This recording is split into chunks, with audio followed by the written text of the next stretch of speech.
Ito na naman ang mainit na balita mula sa mundo ng politika. Tila isang malaking dagok sa Kamara de Representantes ang desisyong inilabas ng Korte Suprema ngayong hapon. Sa isang makasaysayang hatol, pinatalsik na bilang House Speaker si Martin Romualdez matapos mapatunayang may mga paglabag umano sa ilang probisyon ng saligang batas na may kinalaman sa paggamit ng kapangyarihan sa Kamara. Ayon sa desisyon ng Korte Suprema, ang ilang hakbang na isinagawa ni Romualdez noong mga nakaraang buwan ay lumabag umano sa checks and balances ng pamahalaan. Kasama rito ang kontrobersyal na pag-aproba sa ilang panukalang budget na di umano'y hindi dumaan sa tamang proseso. Mabilis na umani ng batikos mula sa oposisyon at ilang miyembro ng Kamara ang mga aksyon niyang ito. Sa kabila ng biglaang pagbabago, hindi rin nagtagal ang pag-upo ng bagong House Speaker. Si botong 181 to 21 napili si Representative Rodante Marcoleta bilang bagong House Speaker ng Representantes.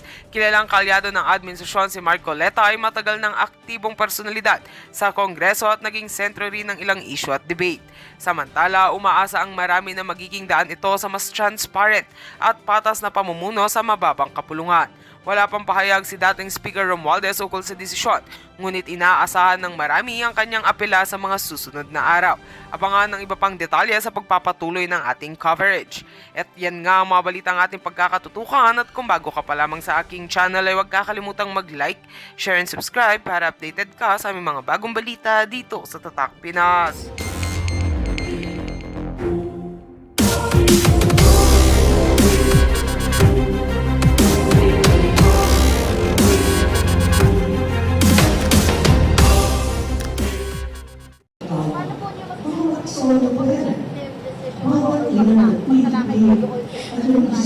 Nakita ko kasi kung paano nila inilatag. Mali ang batayan, mali ang proseso. Kasama ako, di ba? So mula doon, alam ko na kung anong gagawin. Kasama ako, di ba? So mula doon, alam ko na kung ano gagawin. Ngayon, kung kayo hindi nyo pa alam kung ano gagawin, ito na nga ho ba sinasabi natin.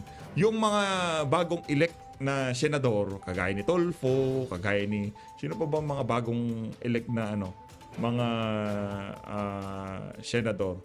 Wala na, halos si Tolfo lang ata bago dito eh. Si Tulfo, wala akong bago eh. Si Tulfo lang talaga. Yung iba mga nagbabalik, ika nga. Itong si Kong Dante, di natin pwedeng masabing baguhan to. Kasi matagal yung congressman to. Kaya yung sinasabi mag-aral. Punta kayo sa kanya, tuturuan niya kayo. Mag-aral. Magpaturo kayo sa kanya. Ito na, kay BPO tayo. VP. Game. Teka lang, ba't na dito to? Ay, tutuloy. Game. Accounting audit ng COMELEC.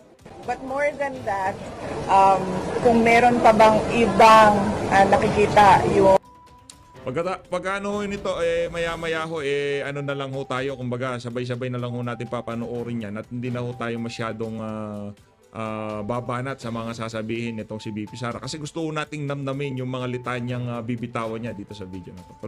PDP laban as a political party na nadehado yung kanilang mga kandidato ay susuportahan ko yung mga questions nila. Because as a Filipino as well, gusto natin na credible yung elections and the results will reflect the will of the people. Okay, Bril Talbo. Recently, VP, sabi ni Alianza Campaign Manager and Navotas Representative Toby Chanco na dahil umano sa conditional release ng mga proyekto na ipinasang budget, kaya sila nakapirma doon sa impeachment mo sa Congress. Any statement? Speechless. Well, kasi iba yung narinig ko. Ang narinig ko kasi 1.5 million cash and 6 million AKAP ang bayad sa pirma sa impeachment.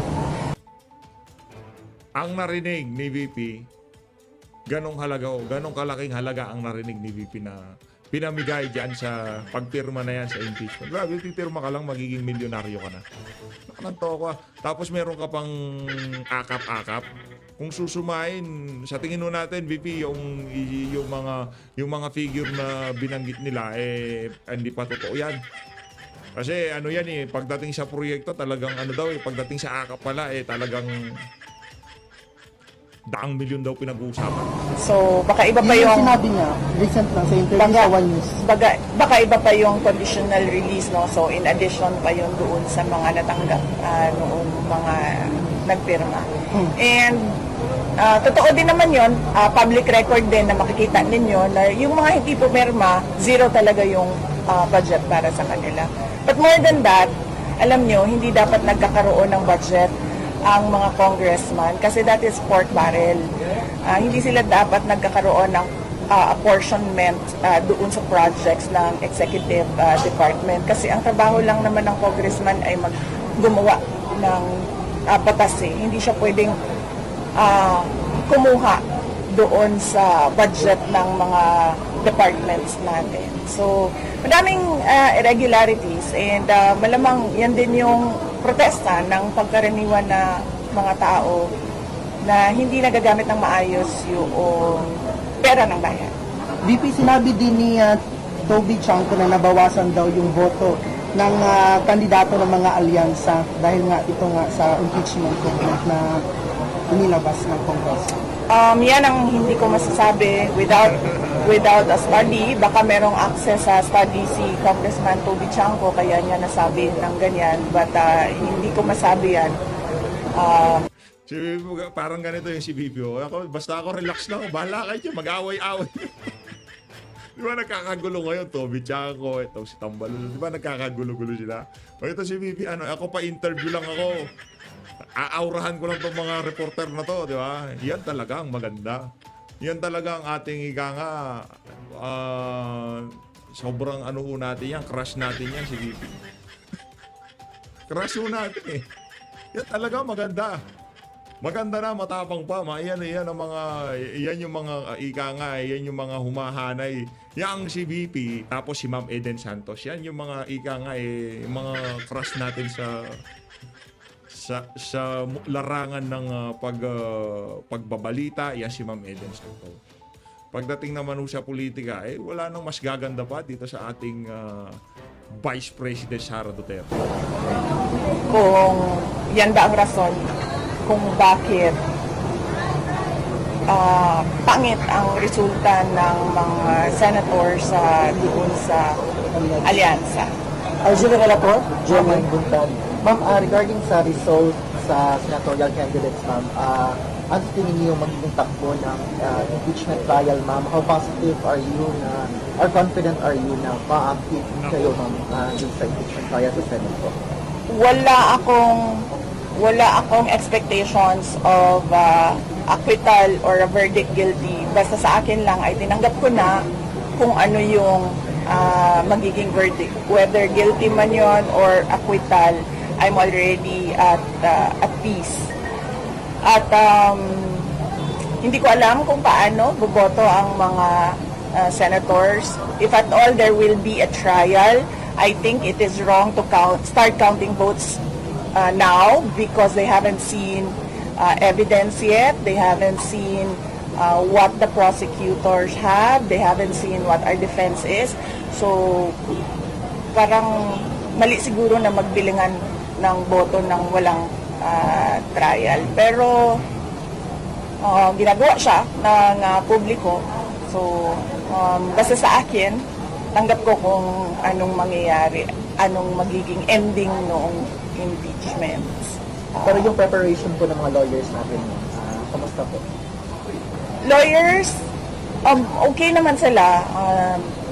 In full throttle na yung kanilang preparations for the impeachment, and of course they would not want a trial.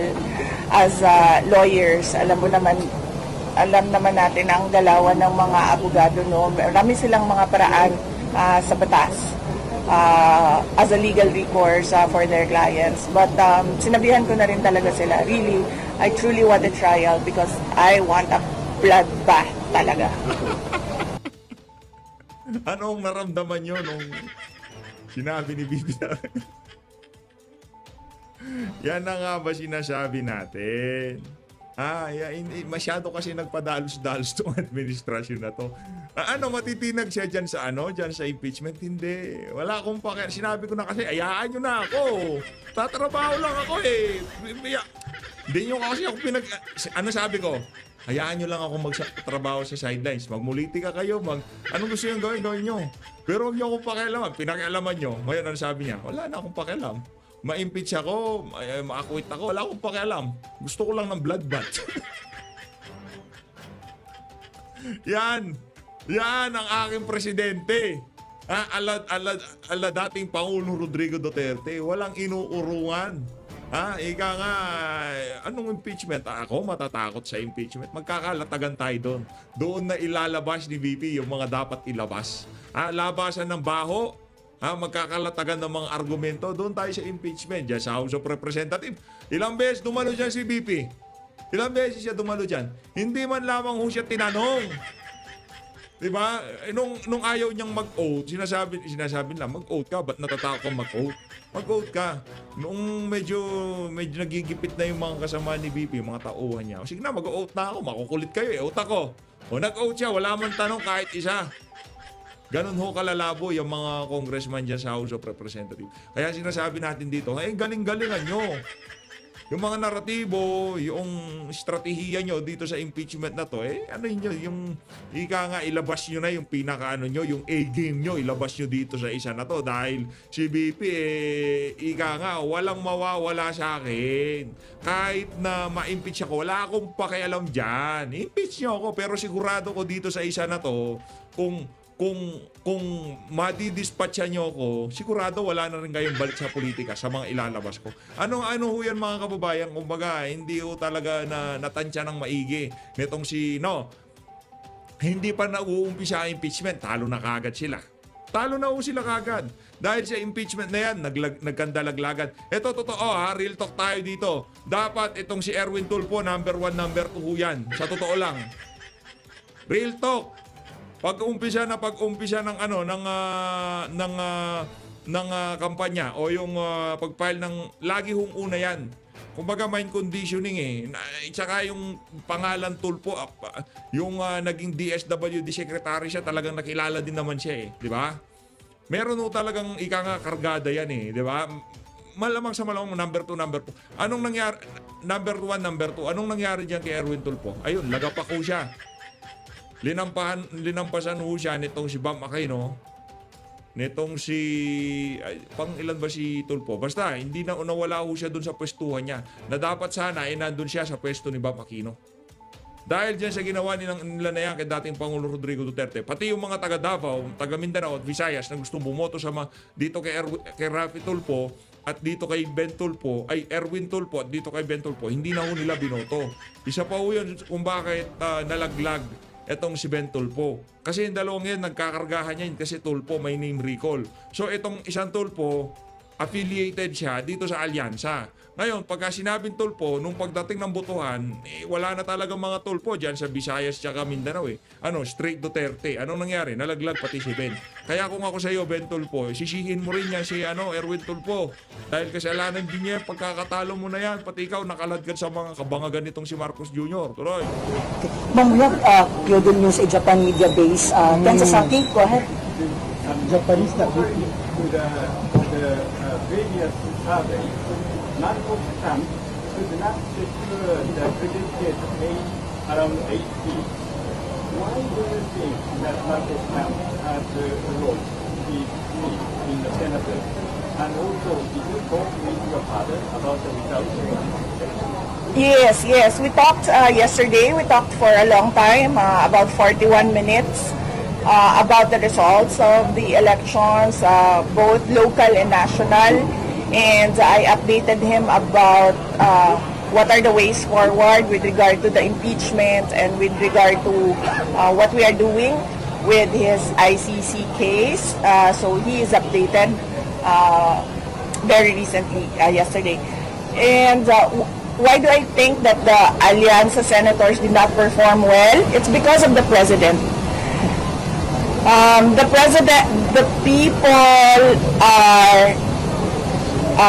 The people find him wanting of his promises. And the people expect more from the president, particularly with regard to his work for our country. So they should not blame anyone else, anything that has happened. It's just the president. Evaluation of the previous president of this election. Is he satisfied or? Oh, well, when I updated him and started giving the updates on who is for him and who is likely not for President Duterte, I didn't have any reaction with the national results. But on the local results, he said tagam. In English, it's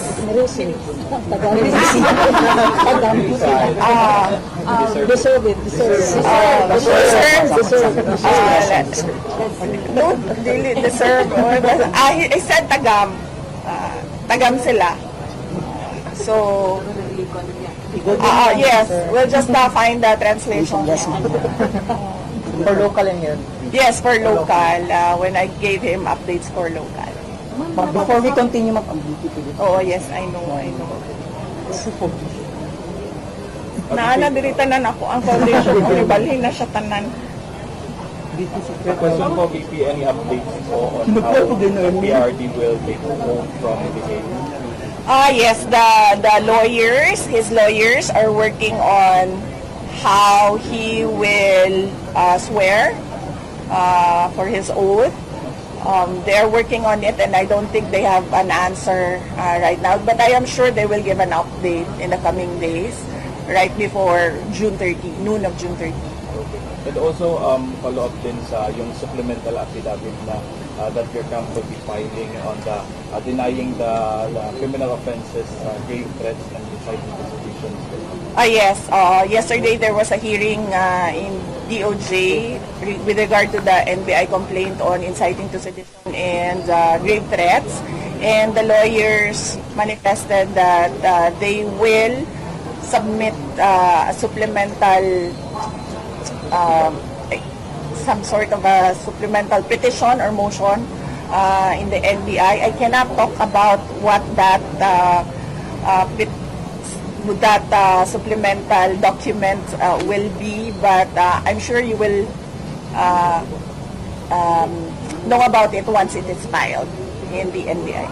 Ma'am Ruth, VP, yung assessment niyo po na lahat, almost lahat ng mga big, mga key provinces and cities, Manila, Cebu, and Cagayan, Zamboanga, Laguna, nakuha po lahat ng kandidato po natin, PDP. Hindi ko pa nakita yung disaggregated votes. Ang nakikita ko lang is yung total votes. No, we still have to study siguro kung saan nakakuha ng boto ang PDP laban, so that in the next elections, kung meron man silang senator candidates, ay maayos nila yung kanilang strategy. Dahil sa ngayon na election, ay tumulong lang naman ako sa kanila dahil nawala si dating Pangulong Duterte. Sabi ko nga, noong meeting de avance ng PDP laban, ay tinawag lang ako ng tadhana. Wala naman akong partido. Initially, wala talaga akong plano na sumali din sa kampanya dahil na nga nakakaon po kong tagam ato ang 2022 elections, no? So it would be good for PDP to study para kung meron silang senators in the future ay maayos nila yung campaign strategy nila. Mamaya, right, Ma'am Kaisla? Balik sa Tagam na ay nag-comment na now you learn. Para na ilahan ko ay. Ako question, sorry, I have to ask this quickly. With the overwhelming result sa election, all the third back candidates na nakadao. There are now you are the strongest contender for 2028 presidential. Yes, ma'am. There are also a clamor na nagawa that 2025? That is your take. As I said, no, tung 2019, gipangutan ako kung modagan ko og senator, nagsulti ko dili. Tung 2022, gipangutan ako kung modagan ko og president. Sayo ko nagsulti na January of 2021 mosulti ko. And I did. Nisulti ko nga dili ko modagan og president. Ang pagdagan ako og vice president were circumstances that happened after the deadline of the filing of candidacy naman ko siya. And sa 2028, gitagaan ko og deadline sa mga supporters na hantod December of 2026. By December of 2026, kung dili daw ko magdesisyon, they will look for other candidates for president in 2028. So, napakoy more than a year. I have more than a year to really sit down and list down the pros and cons, as I did at 2021 with regard to running for president. Karin Beltran, Hello po, VP. Good morning. As part of your wishes, VP, nga makadaog ang mga senatorial na imong ito also, are you satisfied with the result? Sa ako ang statement, no, it was not what we expected. We expected more candidates from PDP to win. Pero in my heart, they already won. I listened to their campaign speeches.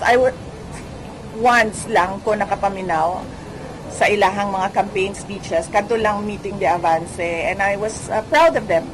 No, they know what they wanted. They know what they wanted for the country, and they fought for it. So in my heart, they won, and hopefully, kung naaman sila, kung meron man silang nakita na hindi tama yung resulta ng elections nitong nakaraang May 12, ay maresolba siya sa loob ng COMELEC at kung saan man na pwede na legal na proseso. how do you assess the results in the Davao region? Is it true that the Duterte's daw is losing other grip sa Davao region? Hindi ko nakita ang results sa ibang areas sa Davao region. Nakita ko ang results dito sa Davao City. And 12 of, kasi si Senator Honasan was ranked number 12, no, sa Davao City, and endorsed siya by President Duterte. So yung buong 12 na yun ay galing sa slate, including guest candidates ng PDP. Pero sa local, yung mga governors, hindi ko nakita, ma'am, because hindi naman kami nag-participate sa ibang elections sa local. Wala kaming, wait, I have to check. Wala namang HNP candidate sa ibang lugar, diba? Dito lang sa loob. Oh, yes. Walang HNP candidate sa labas ng Davao City. Meron lang kami HNP candidate dito sa loob ng Davao City. So, hindi kami nag-participate sa local elections sa region. bakit ba? Because nag-focus kami dito sa Davao City. So, all our strength and resources and lahat na, cooperation and lahat na, nilagay namin sa Davao City. We started planning for that election January of 2024. January 2024 pa lang, nandito pa si PRD. Wala pa yung dalawang candidates, si Omar at si Rigo. Wala pa sila because at that time, January 2024, wala sila sa listahan ng mga kandidato. Ang nandoon lang, January 2024, si PRD, si Mayor Baste, si Congressman Pulong at ako. Kaming apat plus yung team na hindi ko na lang pangalanan kung sino sila, pero nagpapasalamat ako sa kanila, and we still continue to work with them. Yung team, we decided to focus on Davao City. Dumating lang naman na naging candidate si Omar Duterte kasi ayaw na makipag-usap ni Congressman Vincent Garcia. Sinasabihan namin siya na siya lang ang tumakbong congressman. At at the time, ayaw na niya makipag-usap sa akin. And until now, I reached out to him, ayaw pa rin niya makipag-usap sa akin. Hindi niya sinasagot yung messages namin. Kaya naging candidate si Omar. Pero at the time, January 2024, si Omar and si Rigo, wala pa sila sa listahan ng candidates. Ma'am, pinag-usapan ngayon yung speakership at saka Senate presidency. Mayroon bang lumulutan na pangalan na lumapit sa iyo para hingin yung blessing niyo? At meron bang sariling candidate for speaker and Senate presidency, VP Sara? Wala. Wala akong candidate for speaker or for Senate president. Wala ding lumapit sa akin for speaker or for Senate president. Sinabihan ko si Congressman Pulong. Sabi ko sa kanya, baka gusto mo lumaban ng speaker. Hindi man siya sumagot. Hindi siya sumagot. Iniisip din niya siguro yung chances niya na manalo. Anong chances kaya ni Congressman Pulong? Bakit siya yung napili mo?